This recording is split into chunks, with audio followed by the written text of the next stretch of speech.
Instituto Nacional de Antropología e Historia. Secretaría de Cultura. Gobierno de México.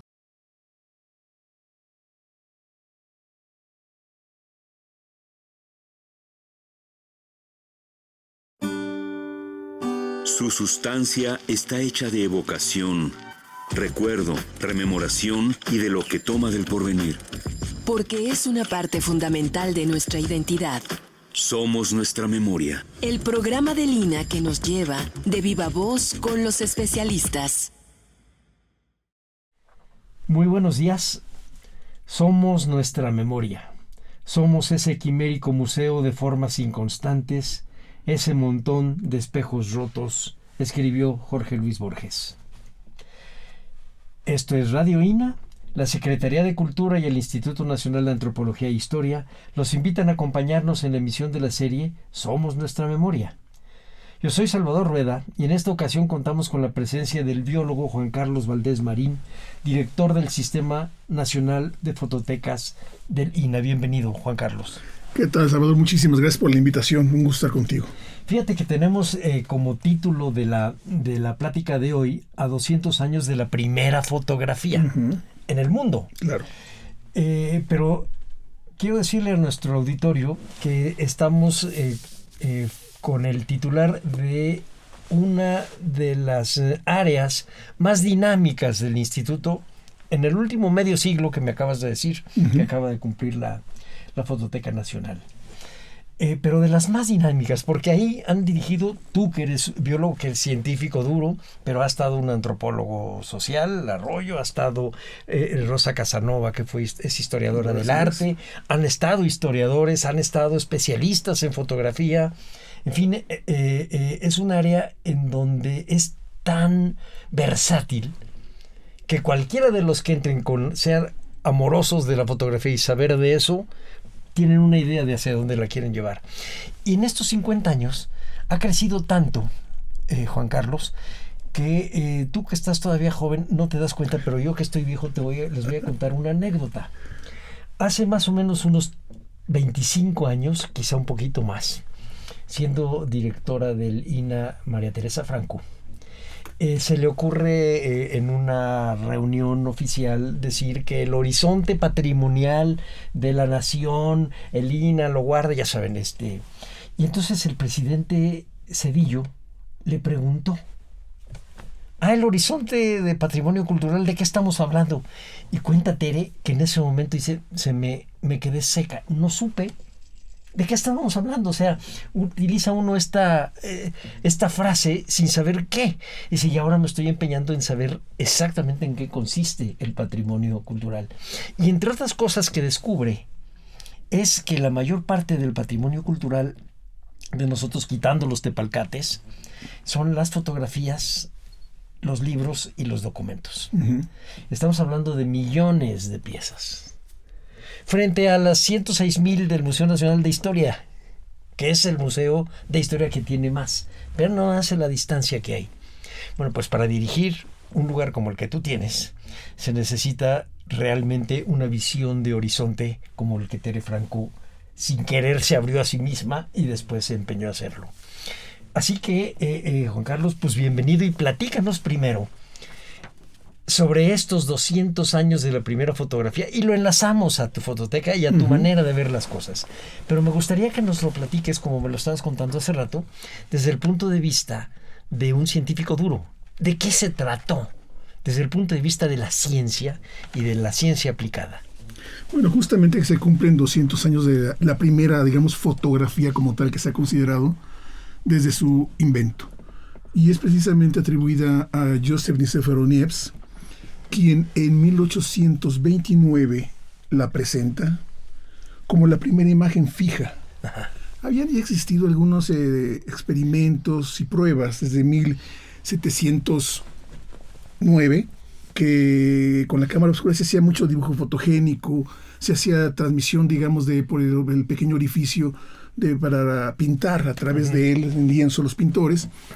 Y es precisamente en 1816 cuando Niepce comienza a trabajar con diversos materiales, porque Niepce tenía conocimiento de química, física y óptica, además también era un gran conocedor de arte. tenía muchos amigos pintores. Entonces, precisamente en 1816 inicia a hacer ese tratamiento con algunos agentes químicos. Y entre ellos descubre las cualidades del betún de Judea. Ok, ¿qué es? Y la gente dice, ¿qué es el betún de Judea? Sí. El betún de Judea es un derivado del petróleo, Okay. como chapopote, pero en polvo, que al mezclarse con aceite de lavanda se vuelve un agente fotosensible. Ok. Niepce lo que hace entonces es utilizar placas de peltre o de cobre, dependiendo de lo que tuviera a la mano, y sensibilizándola precisamente con el betún de Judea. Lo colocaba, vamos a llamarle en el chasis de esa cámara primitiva, ¿sí? Y registraba cómo la luz ingresaba y se fijaba la luz sobre la placa, y posteriormente lo que hacía Niepce era, una vez realizar la toma, llevar a su laboratorio y con aceite de lavanda, pero ahora mezclado con trementina principalmente, lo que hacía es que aquellas partes donde la luz incidió sobre la placa endurecían el betún de Judea. Aquellas que no eran solubles precisamente a este aceite de lavanda con trementina. Posteriormente lo que hacía Niepce era lavar con agua común y corriente y ya obtener una placa. Ese es el principal aporte. Como si fuera un 3D, pero ultra delgado. Exactamente, y ese es el principal aporte. Okay. El poder fijar una imagen. Y es precisamente esta imagen tan famosa, sí, que es la vista desde la ventana de Legras, que realiza en 1926, que es considerada la primera fotografía. Que es por los 200 años. Exactamente. Okay. Y aquí hay una peculiaridad. Si nosotros observamos la placa, esta placa se va a ver que está la luz del sol incidiendo en ambos extremos. ¿Qué nos habla esto? Hay literatura que nos dice que la toma se realizó durante 8 horas.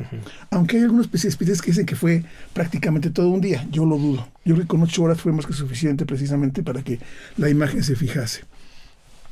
Y esta imagen, curiosamente, estuvo vagando entre particulares. Desde el siglo XIX hasta el siglo XX estuvo en manos de particulares, de aquí para allá, y no es hasta 1963 cuando la Universidad de Texas la adquiere. Okay. Y actualmente se conserva ahí.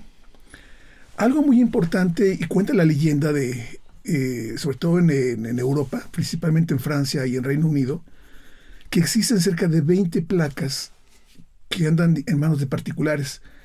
Yo he platicado con algunos colegas de ambos países, y pues ellos también lo han leído, pero realmente no se ha encontrado ninguna de esas piezas, sino como son esas como leyendas urbanas sobre el proceso que realizó Niepce. Sin embargo, es muy interesante poder observar este original. Y es la primera fotografía. Es como, por supuesto que es muy interesante ver el original. Es como si yo tuviera en las manos el original del Plan de Ayala. Tiene además... Y mira, y te soy honesto, a quienes nos dedicamos a la fotografía, pero nos dedicamos con pasión, no por gusto, por pasión, es como si encontrara un santo grial. Claro. Entonces, eso es algo que, al menos a mí, encontrar cosas así, me regresa a recobrar esa capacidad de asombro, de niño. Sí. Yo por eso en fototeca me divierto mucho. Sí, claro. Todos los días veo algo que me mueve el hámster, y entonces digo, hay que seguir activando esto, ¿no? Y entonces hay mucha gente que precisamente es lo que ha permitido que Fototeca Nacional haya avanzado en esos 50 años a ser considerada una, si no la más importante fototeca a nivel iberoamericano. No dicho por mí, dicho por especialistas extranjeros. No, y seguramente sí, a nivel latinoamericano yo creo que sí. Y voy a decir una barbaridad, pero sobre todo después del incendio del Museo de Brasil, creo que no hay manera de poner en duda que este es el mejor acervo de Latinoamérica. Pero además hay una cuestión curiosa, Salvador. La Fototeca Nacional de Lina es precisamente un proyecto de Estado. A diferencia de Brasil, que al igual que en otros espacios, sobre todo europeos, las colecciones pertenecen a particulares, a museos o bibliotecas, pero con un financiamiento particular. Pueden ser universidades, bibliotecas y museos, pero con financiamientos privados. Sí. Y es lo que, por ejemplo, gente que ha venido de diversos países me han preguntado, ¿no? Y sobre todo admirados y sorprendidos de qué bien que México tenga esa idea de cuidar su patrimonio fotográfico. Sí. Es algo que precisamente hace que nuestro país, y sobre todo el INAH, sea considerado como un baluarte muy importante en defensa, protección y difusión de la memoria fotográfica de México. Sí. Entonces, eso a la vez es una satisfacción, pero es un compromiso muy grande que tenemos quienes estamos en Fototeca.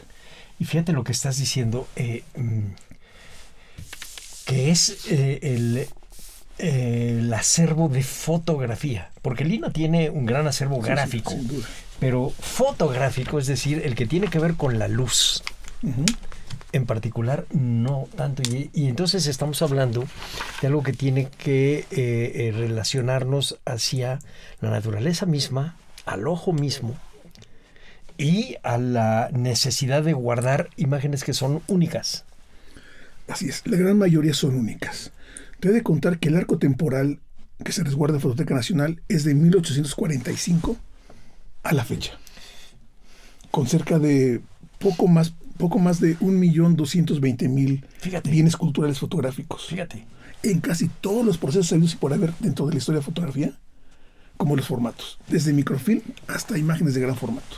Y ahorita vamos a regresar a lo de 1845-46, que es la que yo tenía en mente, para regresarnos, para empezar a platicar con el origen de la historia de la fotografía, lo que nos estabas comentando hace un ratito con Nipse, y esta imagen de que efectivamente no tiene sombra, es un edificio un poco cuadriculado, sin sombras, pero que fue un descubrimiento. Y entonces yo cuando leí, para preparar esta plática, cuando leí qué es lo que había hecho Nipse y por qué 200 años, me acordé de una frase de Borges que dice que el ser humano, todo es como Sinbad, el marino, o como Cristóbal Colón. No son ellos los únicos descubridores. Todo el mundo tiene esta idea de ir descubriendo poco a poco algo.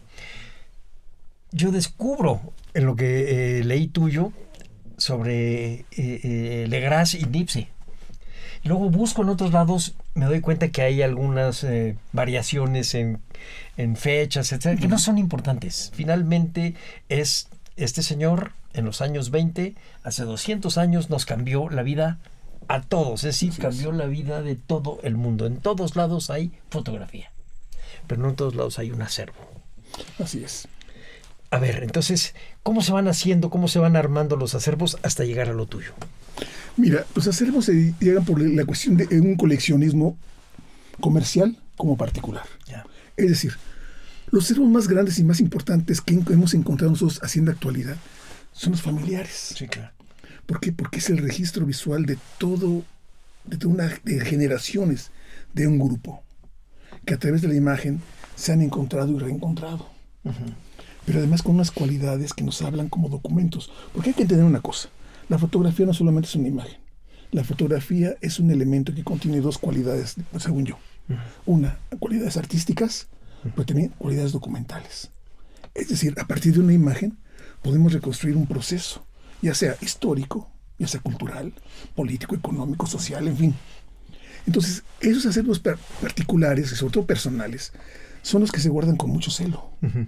porque realmente únicamente se muestran a que son muy allegados al grupo familiar. Uh-huh. Pero lamentablemente son los que más se están perdiendo, precisamente porque no nos hemos dado la tarea de quienes poseemos ese tipo de materiales, de compartirlos con las generaciones que vienen tras de nosotros. Es decir, los jóvenes actualmente, al observar un álbum familiar, pues no reconocen a nadie. No entienden cómo surgió esa casa donde se ve que hay una familia conviviendo. No entienden quiénes son esas personas mayores que están dirigiendo una charla en una mesa. Y eso es lo que ha hecho que nos volvamos, digamos, todavía más individuales o individualistas en el conocimiento y en la transmisión del conocimiento. Yo recuerdo mucho cómo los álbumes de familia eran elementos de cohesión familiar. Yo me imagino que te pasó igual. Uh-huh. Nosotros en casa nos reuníamos todos los domingos con mi abuela, todos los domingos. Y sacábamos su álbum de fotografías y todos los domingos nos mostraba las mismas ideas, ¿no? Ya no las sabíamos, pero era tal candor. Uh-huh. Sí, y era el momento en que todos nos sentíamos parte de un grupo que no importaba que se repitiera. Y eso ya no se ve. Uh-huh. Actualmente la fotografía familiar se desecha, se tira a la basura y en el mejor de los casos llegan a los mercados de pulgas. Cuando estamos hablando de una pieza fotográfica. Así es. La que ya tomas con el teléfono celular, pues peor aún. No, pero es peor porque es efímera. Es efímera. O sea, cumple con su contenido social, es decir, hacerla hoy y distribuirla, o en este caso, meterla a las redes y se distribuya de manera inmediata. Cumple esa función, pero más adelante pues desaparece. Desaparecerá. Sí. Simplemente, tú velo. Decíamos que en el siglo XX, cuando utilizábamos cámaras analógicas, los rollos si eran de foro 120 eran 12 cuadros, y si eran 35 milímetros eran 36. Y se tiraba mucho. Pues hasta decían, tiras como japonés, cuando aquel que hacía 4 rollos en una sesión. Una cámara, sí. Actualmente son billones de imágenes diarios. Sí, claro. Y realmente nos hemos vuelto tan productivos en la cuestión visual que no reparamos en aquello que consideramos importante.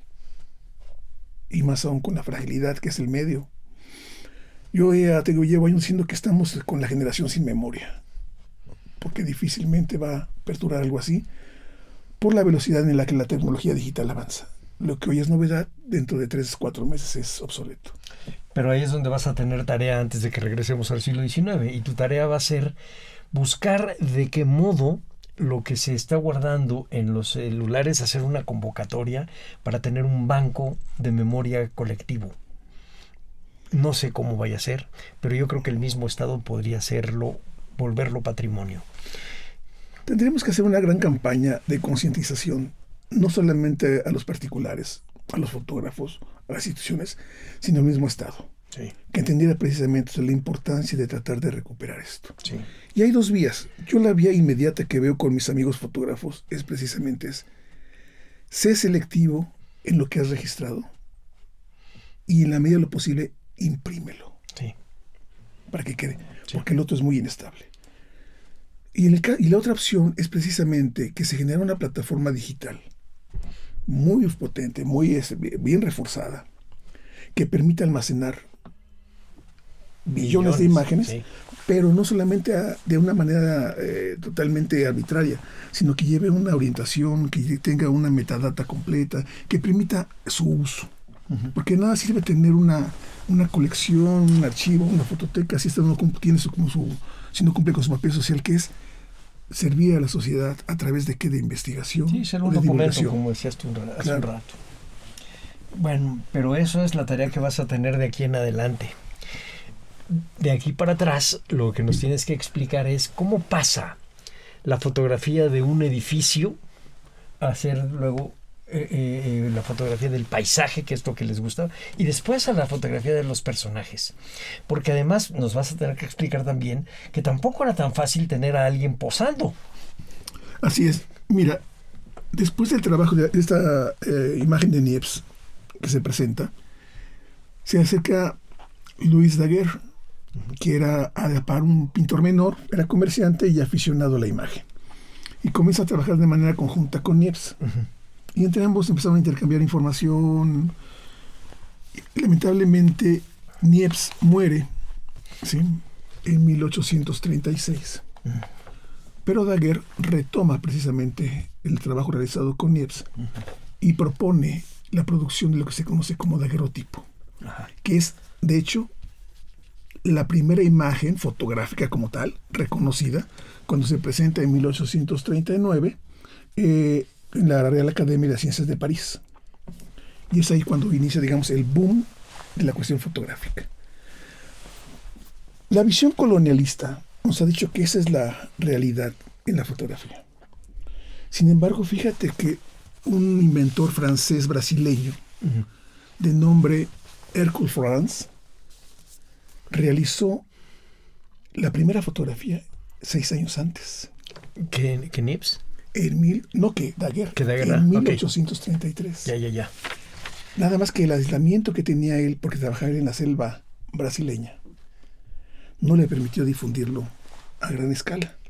Y por eso prácticamente todo mundo reconocemos a Daguerre como como el inventor de la primera fotografía. A diferencia de Daguerre, lo que hizo Florence fue trabajar con papel, no con placas de cobre, que emulsionaba con sales de plata, como lo hizo Talbot hasta 1850 en Reino Unido. Entonces, ¿cómo sabemos esto de Florence que fue primero? Pues gracias a un estudioso, un investigador brasileño y fotógrafo muy querido por muchos de nosotros, como es Boris Cossoi. el doctor Boris Kosoy, que se metió a estudiar, a ver los documentos que produjo Florence, y ahí se dio cuenta, y además fue a Brasil, bueno, él es brasileño, estuvo en Brasil, fue a la selva, estuvo con algunas personas que pudieron conocer algo de Florence, y ahí fue como encontró que precisamente Florence, 6 años antes, inventó la fotografía. Como ocurre muchas veces, los grandes inventores quedan precisamente en el olvido. Y lo que ha hecho precisamente Boris es rescatar, que le va a dar para muchos estudios. ¿Pero qué es lo que retrataba En el caso de Daguerre, cuando surge la fotografía de Daguerre, fíjate que como la gente piensa siempre que que las fotografías de daguerrotipo eran de retratos, y fíjate que no. Se utilizó para las exploraciones científicas en el Cairo. Ya posteriormente Daguerre, que era un excelente comerciante, era muy bueno para el negocio, dijo, no, pues el retrato. Y empezó a hacer retrato. Lógicamente, no era tan económico como pudiera pensarse. Sí, más barato, más económico que un retrato de pintura en óleo. En óleo, sí. Pero tampoco era accesible a todo el mundo. Entonces, digamos, esa burguesía, esa incipiente burguesía que se generaba en Europa, comenzó a hacerse sus retratos. Y la nobleza. Claro. Y entonces mucha gente dice, bueno, pero ¿por qué llegó tan tarde a México? Pues no llegó tarde. En agosto se presenta en Francia el invento, y en diciembre llega a México. La colección Cromer que se encuentra en la George Eastman House resguarda, si mal no me equivoco, una serie de daguerrotipos, 4 o 5, sobre algunas vistas de México. ¿Y qué serían puntos arqueológicos, etcétera? Una es el calendario azteca. Ok. Y otras son paisajes de Veracruz. Ok. Y Ciudad de México. Y una de precisamente lo que sería la catedral. Fíjate qué curioso. Lo que pasa es que me haces relacionar con pintores viajeros que toman lo mismo, Rugendas, pues esta gente que viene y pinta la catedral en distintos momentos Nebel, que pinta los distintos momentos del día, la catedral para ver las sombras, etcétera. Pero todavía no son personajes. Algunos, Rugendas llega a pintar o bocetar cuando menos algunos personajes, pero más con esta idea un poco folclorista, porque era la mujer vestida de mexicana o de española, en fin. Pero están también los grabadores, que ya en 1829 están tomando imágenes y haciendo imágenes de tipos mexicanos.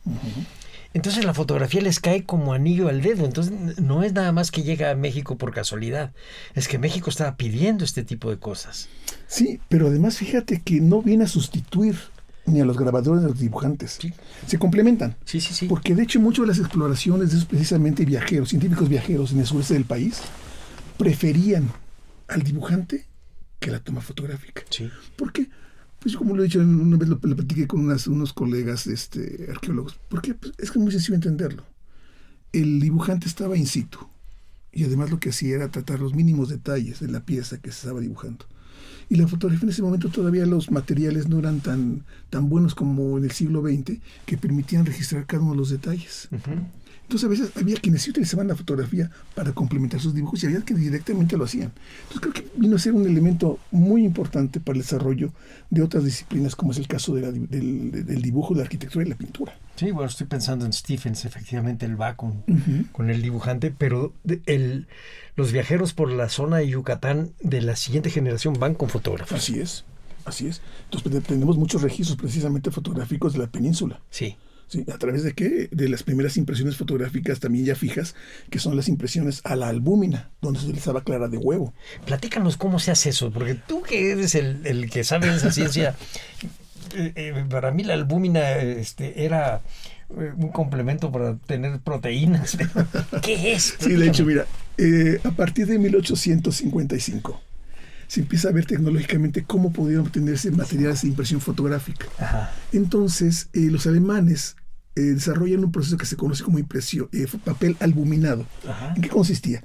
Lógicamente eso se hacía en Alemania, en una ciudad que se conoce como Dresden, que es muy famosa, fue muy famosa por sus famosas galletitas de yema de huevo. Entonces, ¿qué hacían? Bueno, la yema del huevo, la usaban para las galletitas y la albúmina para el papel. ¿Qué hacían? Bueno, se fermenta el huevo con algunos elementos químicos para acelerar su fermentación se aplica sobre un papel de mediana calidad, porque en ese entonces no era puro en algodón, pero se buscaba que tuviera un buen gramaje de algodón, un porcentaje aceptable. Se emulsionaba después con nitrato de plata, ¿sí? Y se resguardaba, se dejaba secar y se guardaba. A la par ya se había desarrollado el negativo, ese de papel, de albúmina, de colodión o de gelatina. Y lo que hacía el fotógrafo cuando una vez que registraba un negativo, por contacto, Lo pegaba. Y entonces transmitía la luz, e iba revisando, luz solar, Sí. iba revisando con su planchita. Y cuando encontraba ya el tono que deseaba, se paraba y revelaba. Fíjate, porque la albúmina sí sé que la usaban los pintores, Sí. para hacer con óleos y etcétera. Así es. Le daba una finura al color y a la pintura. Pero buscar que funcionara para la fotografía, hubo que hacerlo. No fue una casualidad. No, se buscaba un aglutinante Ok. que permitiera absorber y retener las sales de plata. Como los resultados eran ligeramente pues, negros, vamos a llamarle así, no era muy agradable a la vista. ¿Qué hicieron? O sea, ¿qué hicieron los fotógrafos alquimistas? Darle un entonado con cloruro de oro.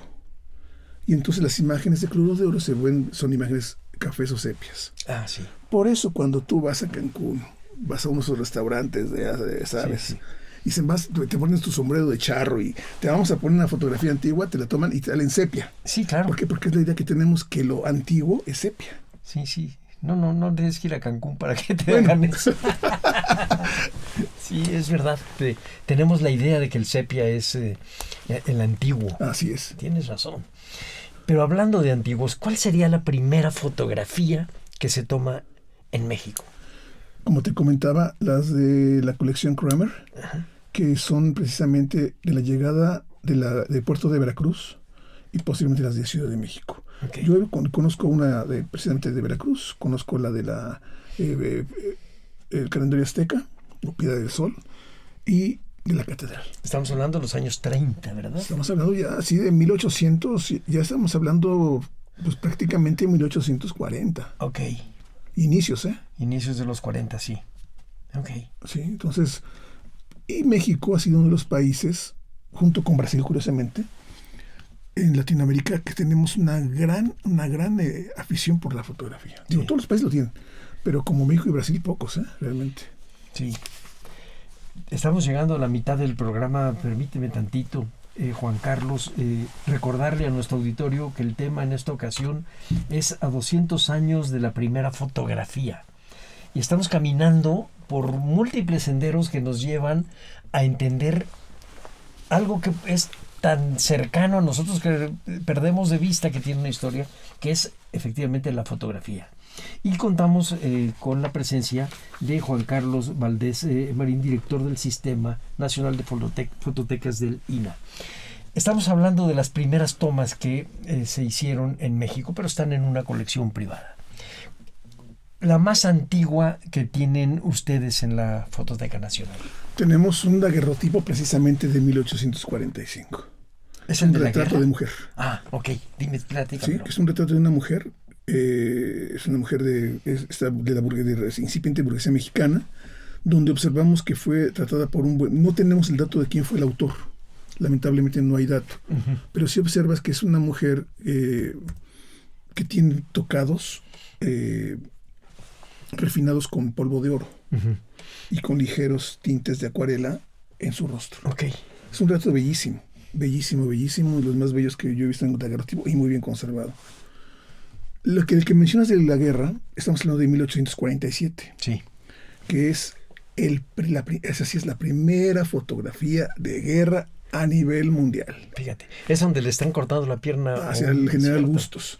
Muchos dicen que la guerra de Crimea, no. La primera fotografía es aquí en México. Durante la invasión americana. Donde está el doctor Van der Linden de los norteamericanos, escenificando la amputación del general Bustos. Fíjate. Es una pieza que estuvo perdida mucho tiempo y se rescató cuando se celebraron los 150 años de la fotografía. No voy a decir dónde para no quemar a nadie, pero en condiciones muy deplorables, porque la persona que tenía encargada el archivo, que fotos, documentos, en fin, se le dio la instrucción de limpiar el archivo. Y él, al ver que había una placa metálica, la limpió con brazo.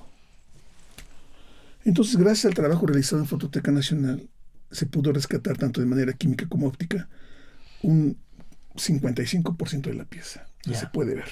Sí, yo mismo la he visto, yo recuerdo hace muchos años, cuando me imagino que fue cuando lograron rescatarla, que decían, esta es la primera fotografía de guerra que se toma en México durante la invasión americana, 46, 47, incluso la manejaban ya para el 47 en Churubusco. No estaba registrado que era un general, porque lo que llamaba la atención era efectivamente el trabajo de los médicos y cómo tienen agarrado a este pobre hombre, porque es sin anestesia, o sea, les tienes que amputar una pierna. Que te voy a decir que es una significación, porque en ese entonces haber realizado esa fotografía requería cuando menos, de 8 a 12 minutos para toma. Ajá. Entonces, es una significación. Quietos. Sí, estuvieron quietos.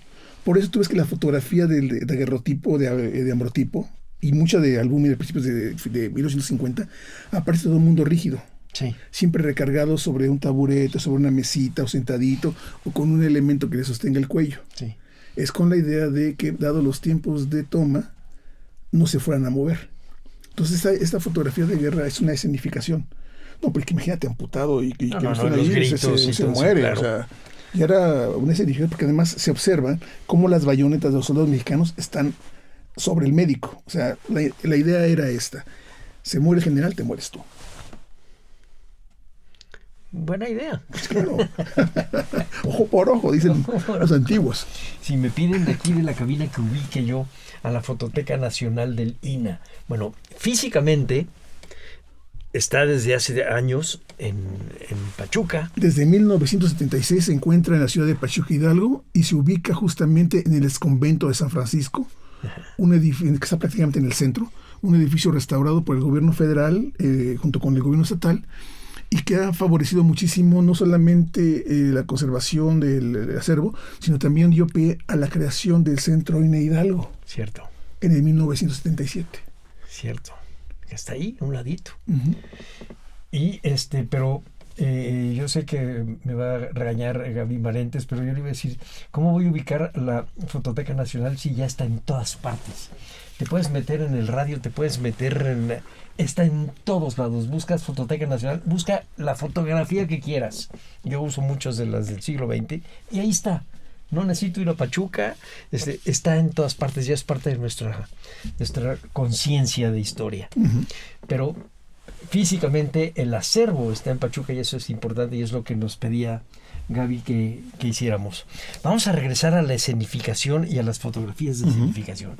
Fíjate que el Castillo de Chapultepec guarda unos álbumes en donde está el quién es quién de la política en México de 1850 a 1875. Ya ha entrado el primer gobierno de don Porfirio, cuando menos. Uh-huh. Son casi 300 fotografías. Muy bien. Es un álbum, son 3 o 4 álbumes y volúmenes en donde están los liberales y los conservadores, los de iglesia, los militares, los civiles, está todo Dios. Interesante. Y es un álbum que se fue juntando y se terminó en los años 20 del siglo XX. No, se fue haciendo poco a poquito y llega al Castillo de Chapultepec y es uno de nuestros tesoros. Se han publicado ya estas fotografías. Se hizo una publicación hace muchos años en Gobernación, claro, cargada al lado de los liberales, pero las fotografías que conocemos de Maximiliano, Carlota y Miramón, etcétera, son de este álbum. Uh-huh. Y hay muchas gentes más, pero lo interesante es efectivamente lo que tú dices. No estamos pensando en el hombre que está atrás de la cámara, sino estamos pensando en el retratado. El retratado se tiene que quedar quieto porque el pobre hombre que está atrás de la cámara tiene que trabajar con su tecnología para que salgan los rasgos que están ahí. Son 7-8 minutos que tienen que estar quietos. Uh-huh. Y si sale borrosa, ¿qué pasaba, Juan Carlos? Se repetía. Fíjate que, por ejemplo, eso ocurría muchísimo con los estudios, sobre todo, por ejemplo, con Cruces y Campa, por mencionar alguno, ¿sí? que lo que hacían era eso, o sea, tomaban en un estudio, llegaba medio mundo, tomaban sus fotos y lógicamente. Pero fíjate que algo bien curioso es que ellos se anunciaban posiblemente en un diario local y decía el anuncio: si usted se tomó su foto, su retrato, el mes de enero al mes de abril, le sugerimos que venga por su cliché, o sea, el cliché era el negativo. De lo contrario, se van a lavar. Por eso no hay tantos retratos del siglo XIX en negativo. Claro. Porque ellos reutilizaban los vidrios, porque era negativo de vidrio, los reutilizaban precisamente para economizar costos. Claro. Y fíjate, estos álbumes son, no te puedo decir que todas, pero muchísimas son de Cruces y Capa. Sí. Y se vendían en lo que eran tarjetas estas personales, o sea, la gente las regalaba. Sí, es como la tarjeta de presentación. De hecho, ahí viene la tarjeta de presentación. Sí. Uno llegaba y decía, mire, yo soy esta persona. Hay un libro muy bonito de la investigadora de la Ibero, Teresa Matabuena, Ah, sí. que se llama El uso de la imagen en los tiempos del Porfiriato. Pues un saludo a Tere Matabuena desde aquí. Sí, es un libro bellísimo. Y hay una historia que cuenta ahí que me fascina. Es un retrato donde aparece un maestro rural. Tú ves el retrato y el señor se puso su saquito, su levita, se peinó. Pero lo más interesante que le pidió al fotógrafo, que en una mano tuviera la Biblia y en la otra un libro. Perdón, un rosario y un libro. Okay. ¿Qué es lo que quería transmitir? Que era un hombre de educación, pero también de fe. Entonces, era la forma en la que la fotografía ayudaba muchísimas veces a los individuos para proyectarse como lo son, ¿no? Y actualmente lo seguimos haciendo. Claro. Tú ves que los modelos cómo se ponen, posan y todo es para atraer a un público. Bueno, ese fue uno de los usos principales de la fotografía en el siglo XIX, decirnos quiénes somos, y la tarjeta de visita fue cuando se popularizó la fotografía a nivel mundial, ¿sí? Y servía como tarjeta de presentación. No se encuentra don X, le dejo mi retrato para que se acuerde de mí. Sí. O al reverso, recuerdo de mi amigo, bla, bla, bla, bla, bla, bla. Sí. Que es lo que se ha perdido mucho, por cierto. Sí, claro. Y regresando un poco a la idea de la pose y cómo el fotógrafo tiene que tomar todos los elementos de alrededor, porque si no la lectura no era la misma, no importaba tanto el rostro, sino lo que estaba rodeando el rostro. Eso es un trabajo para antropólogos. Sí. El traje, la manera como se adornaban, los que tenían medallas, la manera como se cortaban el pelo, si tenían o no cintas, si están con trenzas, si están... Todo, pero eso sí, la mano sobre un escritorio y con libros, si se trataba de un abogado o un contador. Juárez, por ejemplo, aparece con su levita y aparece con la mano en el escritorio y un libro a un lado. Maximiliano aparece con como una almohadilla y tiene este cetro famoso que tiene la mano de la justicia, que es de origen francés carolingio, que es esta mano con los dos dedos. Así y es que es la justicia sobre el mundo. Es la forma de decir que era el emperador y la corona del emperador. Claro. Y Carrota en otra fotografía, medio de perfil, jovencitos. Sí, muy jóvenes los retratos que mencionas. Doña Margarita Maza, hoy Margarita Maza Parada, pero ella se ponía Margarita Maza de Juárez.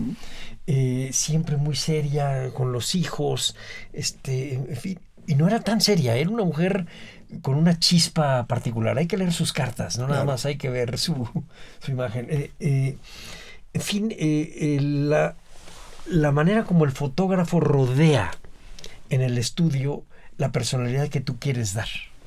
Precisamente hay una línea de investigación en lo que llamamos ahora fotohistoriadores, donde se está hablando precisamente de la fotografía psicológica. Y mucho de la fotografía del siglo XIX es lo que comentas. Toda esa atmósfera, toda esa escenografía, todos los elementos que utilizaba el fotógrafo era para denotar la importancia o el tipo de personaje. Y tú lo puedes ver de una manera también más sencilla con las llamadas tipos populares, que se hicieron muchísimo. Sí. Que se hacían como esos álbumcitos, ahorita Panini, que se venden en todos lados, ¿sí? Donde era el aguador, el hierbero, el pajarero, en fin. que se hacían precisamente para exportarlo al exterior, ese Mexican Cruise, de la otredad, llegando a los europeos para ver cómo son esos salvajes, que predominó todavía el siglo pasado. Una amiga mía que venía de Londres, al llegar y la fueron a recogerla en el aeropuerto, me decía, oye, pero yo veo solo autos, no veo ningún caballo, ningún charro. Sí, claro. Sí, porque es la idea que predominó muchísimo tiempo. El cine mexicano Claro. lo vendió a pasto, toda esta idea folclorizante para el estado de Morelos, y llegabas al estado de Morelos Sí. moderno. Bueno, Así es. querías llegar a Pátzcuaro y ver que estuvieran con sus lanchitas sacando en estas redes. Son imágenes fotográficas. Y fíjate, perdón, otro campo de la fotografía muy importante es la de los fotógrafos que construyen historias. Okay. Sobre todo los fotógrafos viajeros. Sí. Hay un libro muy bonito que sacamos nosotros de Alejandra Mora, El vendedor de ilusiones. Este fotógrafo llegaba a poblados, rancherías muy lejanas, donde nunca había llegado un fotógrafo. Entonces llegaba a vender su producto. Y hay muchos ejemplos. Y uno de ellos, por ejemplo, una pareja que se acerca con él y dice, ¿nos puede hacer usted un retrato? Es que nunca nos hemos retratado como pareja. Sí, cómo no, con todo gusto. Pero pues yo nunca he usado traje.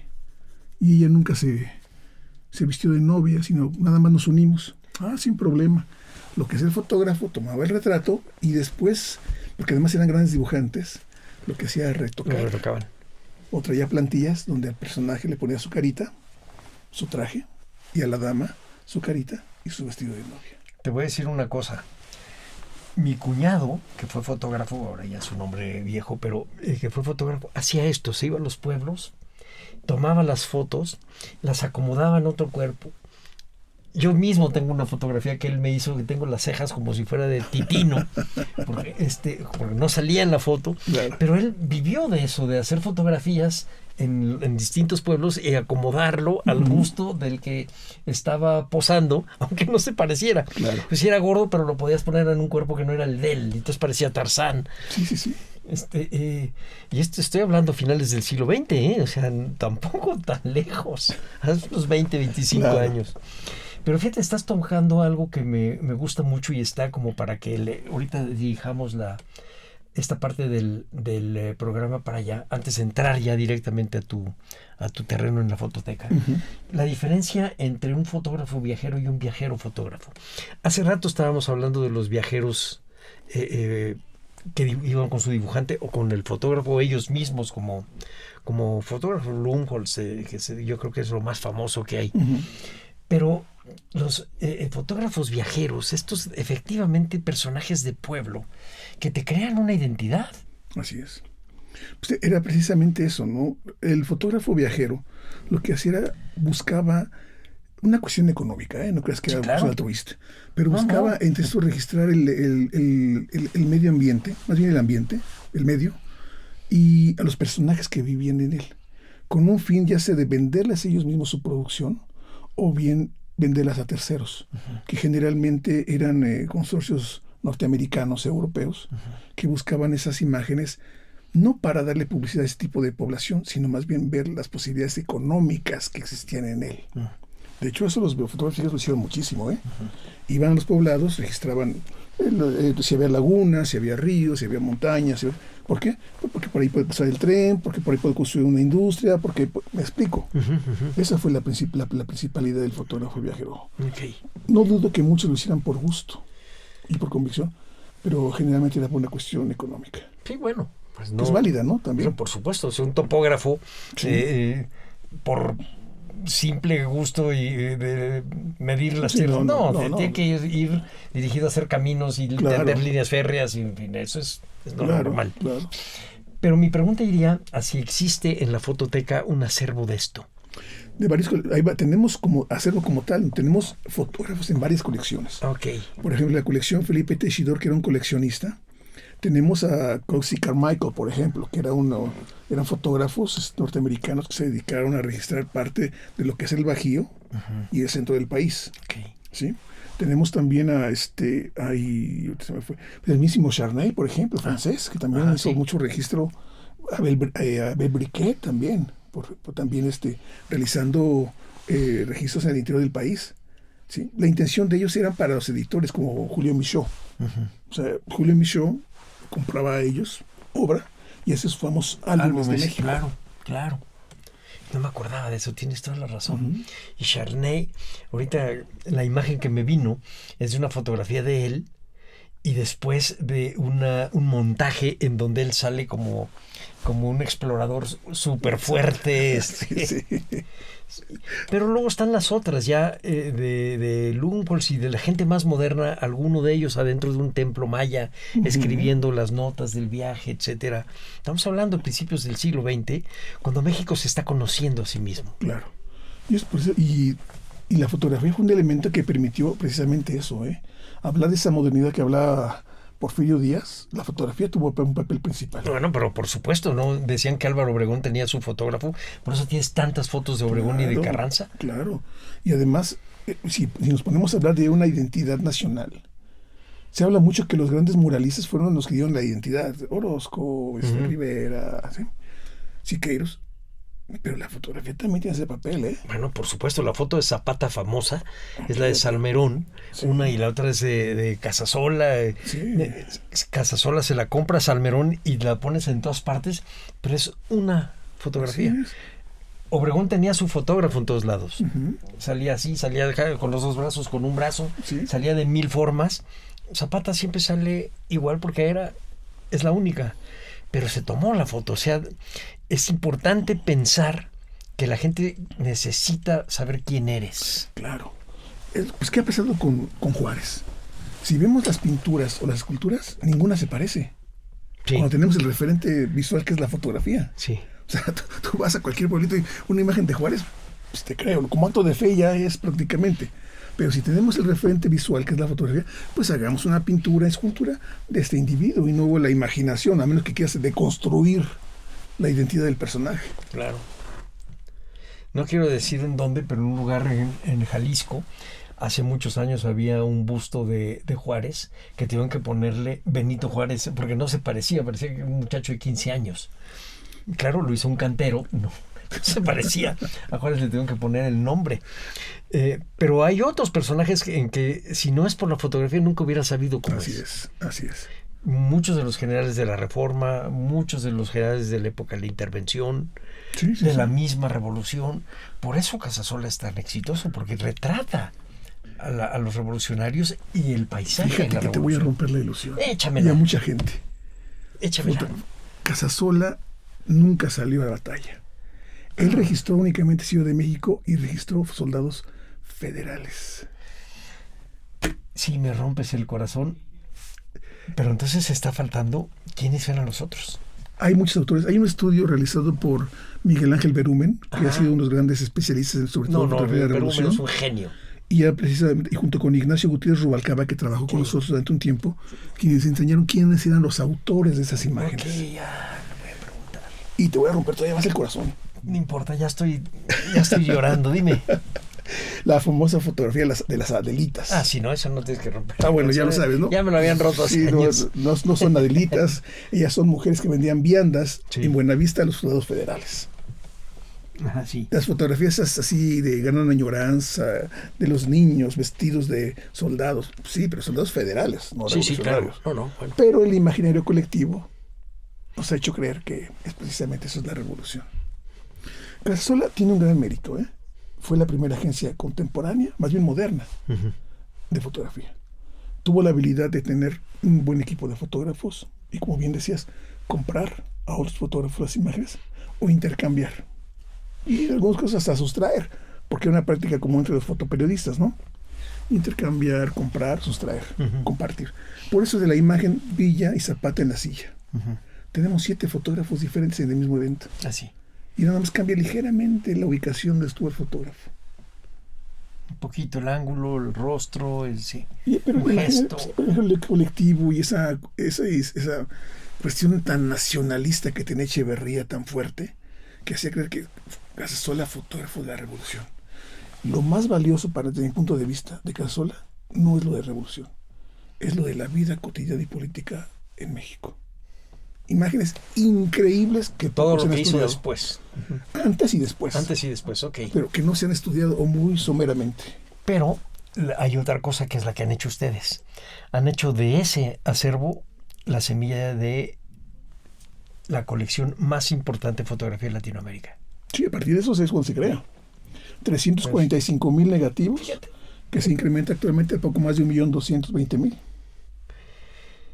No, bueno, 220, no. Estamos hablando de un acervo gigantesco. Sí. Gigantesco.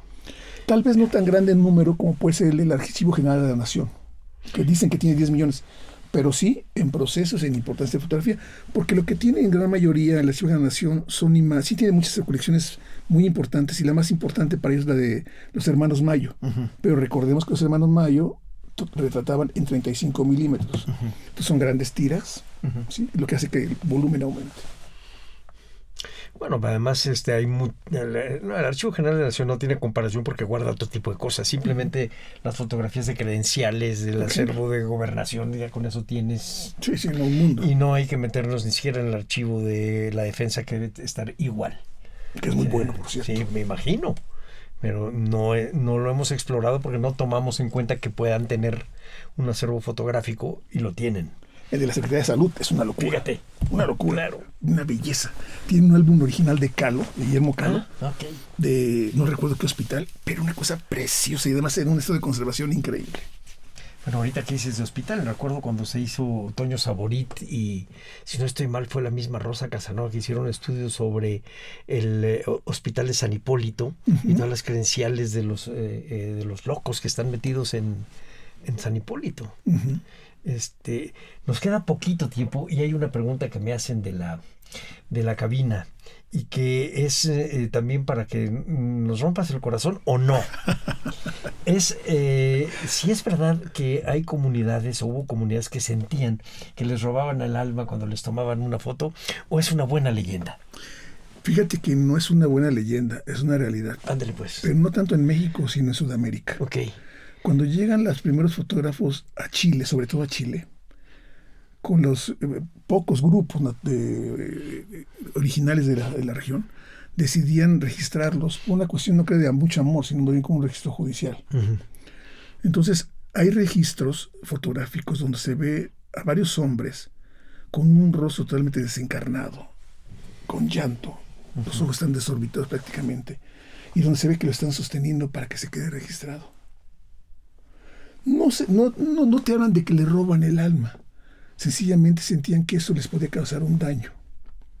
Y hay algunas comunidades en México donde sí fueron bastante precavidos para la toma, ¿no? Pero sí se ha extendido mucho esta idea de que te roba el alma.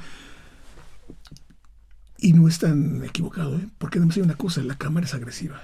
No, sí, me imagino. Lo que pasa es que cuando nosotros leemos esto, yo lo recuerdo haberlo leído, no sé si en Castaneda o en Castaneda, alguna, por ejemplo. sí, en alguna de las cosas de los indios, en fin, hay mucha literatura bonita, porque se vuelve muy atractivo el asunto, pero no es antropología pura.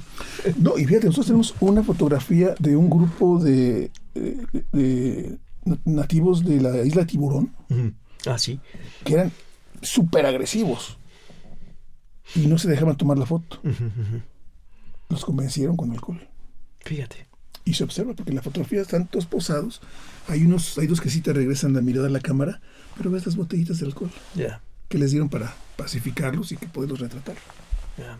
Ahorita que dices me acuerdo muy bien el trabajo que hizo Graciela Iturbide y Luis Barjau, que hicieron ahí con los series de la isla Tiburón, ya en los años 80. Así es. Sí. Yo te hablo de esa 70. fotografía en 1890. Fíjate, 100 años antes, 80 años antes. Me dice Gaby que ella tomó alguna foto de Irene Vázquez y dijo que no quería que le tomaran la foto, que solo pudo apretar una vez el obturador. Pero bueno, Irene Vázquez lo hacía también por una superstición de ella, porque bien que grabó a todo mundo y yo recuerdo haber trabajado en los corridos cristeros con la maestra Alicia Olivera y Irene Vázquez y se divertían como enanas. Sí, me consta que no tenían ese tipo de prejuicios, no, lo hacían un poco para hacérselas interesantes. Eso, perdón Gaby que te lo diga, te rompo el corazón por ahí, pero no, eran gente muy perfectamente sabían lo que estaban haciendo. No quería que le tomaras fotos, ese es otro asunto. Bueno, se nos fue el tiempo, Juan Carlos. Danos para leer, primero de los 200 años de esta fotografía, qué podemos leer y cómo podemos acercarnos a eso. Y luego, algo que nos acerque a lo que tú nos has estado platicando de la fototeca. Por ejemplo, este libro de Berumen, en fin. Danos caminos para... Hay publicaciones que son, digamos, obligatorias para quien esté interesado en la cultura fotográfica. Okay. Uno de ellos precisamente es el diccionario de historia de la fotografía, realizado por una franco-española, Marie-Luce Soyez, que se llama Historia de la Fotografía, donde nos relata de manera muy clara, muy amable, muy amigable, cómo se inicia la fotografía. Y precisamente hablando sobre el experimento de Niepce. Hay otras, cualquier historia de la fotografía puede ser buena para llegar a contexto. Otro que recomiendo mucho es La superficie bruñida sobre un espejo, que hizo Olivier de Broix junto con Rosa Casanova, que es uno de los puntuales para hablar sobre la fotografía del siglo XIX, y sobre todo el daguerrotipo. Existe este libro de la Imagen y Revolución, realizado por Miguel Ángel Berumen. Y tenemos uno que realizó Pablo Ortiz Monasterio en Fototeca Nacional, que se llamará Mirada y Memoria. Que es de un fotógrafo. Sí, en ese caso Casasola, pero es un recorrido precisamente donde ahí lo valioso de Pablo es que no solamente habla de revolución. Pero Pablo mismo es No, Pablo es un excelente fotógrafo. Sí, es fotógrafo. Pero como editor sí. Creo que también es magnífico. Okay.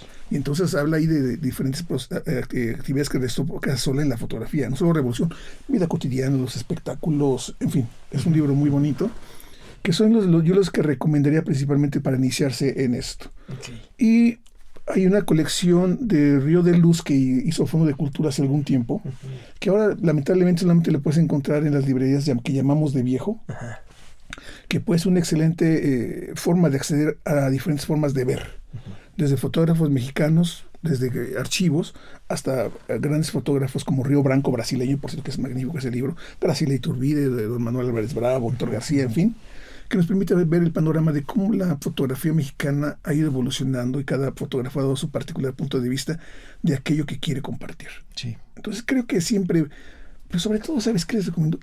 Que vean imagen. Sí. Y aquellos que quieran hacer foto, como yo le digo a mis alumnos, tienen forzosamente que leer literatura, Sí.